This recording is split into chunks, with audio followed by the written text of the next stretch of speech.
સુરતના વરાછા વિસ્તારમાં share market સાથે જોડાયેલો મોટો વિવાદ સામે આવ્યો છે.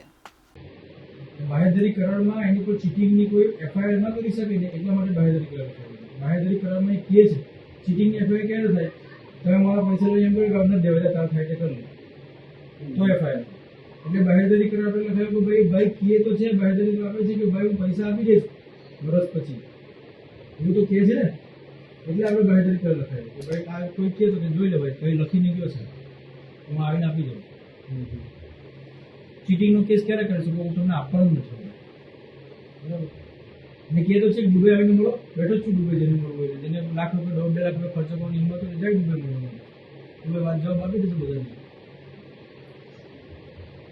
ભાગી ગયો કોને કહેવાય? હાવ ભાગી ગયો હોય ને દેખાણ એડ્રેસના ઠેકાણા હોય કાંઈ ના હોય ને ભાગી ગયો.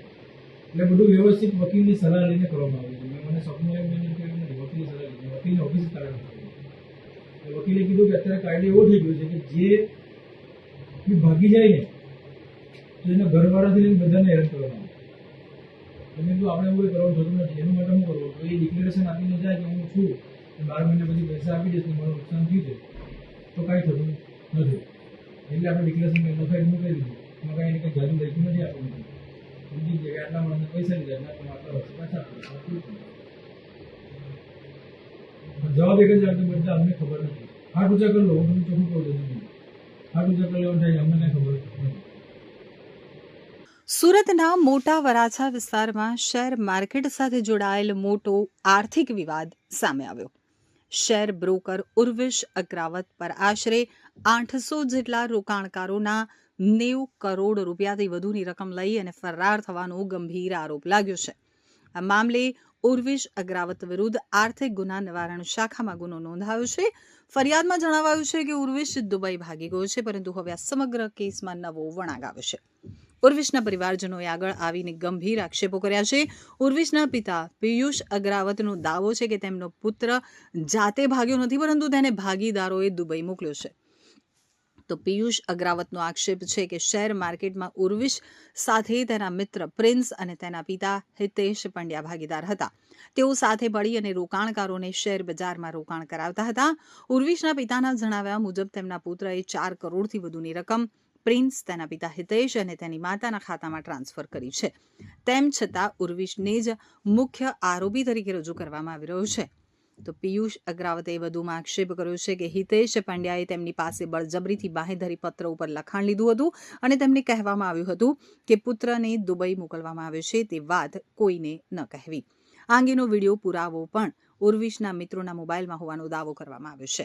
પરિવારનો આરોપ છે કે રોકાણકારોનું દબાણ ભાગીદારો પર ન આવે તે માટે ઉર્વિશ સામે ખોટી પોલીસ ફરિયાદ કરવામાં આવી છે. તો હાલમાં પોલીસ સમગ્ર મામલે તપાસ શરૂ કરી છે. ઉર્વિશના પરિવારજનોએ તમામ સંકળાયેલા લોકોના બેંક એકાઉન્ટની તપાસ કરવાની અને નિષ્પક્ષ તપાસ કરી અને યોગ્ય ન્યાય કરવાની માંગ ઉઠાવી છે. તો આ કેસમાં હજી અનેક પ્રશ્નો અનુત્તરિત છે. શું ખરેખર ઉર્વિશ ફરાર થયો છે કે તેને સુનિયોજિત રીતે બહાર મોકલ્યો છે? પોલીસ તપાસ બાદ જ સત્ય બહાર આવશે. હું એના વિશે એટલું જ કહેવા માંગુ છું કે મારા છોકરાને હિતેશભાઈ પંડ્યા, જે પ્રિન્સ પંડ્યાના પિતાજી છે, અને પ્રિન્સ પંડ્યાને ઉર્વિશ અગ્રાવત મારો છોકરો અને હિતેશભાઈ આ ત્રણે કામ કરતા હતા શેર બજારમાં, બરાબર છે. તો એમને હિતેશભાઈએ ઘરે આવીને એમ છોકરાને મોકલી દીધો દુબઈ કે ભાઈ તું દુબઈ કામ કર અને અહીંયા અમે સંભાળી લઈશું, બરાબર છે. એવું કહી દીધું અને પછી અમને એમ કીધું કે તમારે કોઈને કહેવાનું નહીં કે મેં દુબઈ એને મોકલી દીધો છે. આ વાત થઈ છે અમારા ઘરે, અને એનો વિડીયો અમારા ભાઈ છોકરાના મિત્રએ એના મોબાઈલમાં કેપ્ચર કરેલો છે. અને બીજું કે આના પછી એમને આ લોકોના ક્લાયન્ટોને ભડકાવી અને ઉર્વિશને વિરુદ્ધ ફરિયાદ કરી નાખી હતી. બાકી અમને કાંઈ વાંચી ખબર નથી. મારી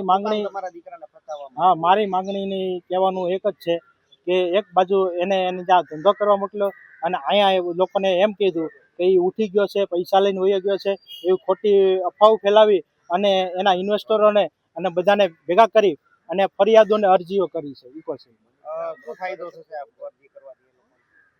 એ લોકોનો કહેવું હેતુ એવું છે કે કે પૈસા એની પાસે છે અને એ પૈસા એની પાસેથી જ લેવાના છે, અમારે કાંઈ. કેમ કે એનો ફાયદો મોટો એ છે કે એ ઇન્વેસ્ટરો એના છે જે છે ઈ ફરિયાદી, તો એ ઇન્વેસ્ટરો એની પાસે ઉઘરાણી ના કરે એને હિસાબથી મારા છોકરા પર આ ક્લેમ નાખી દીધો. તમારી પાસેથી પણ પૈસા લીધા હતા?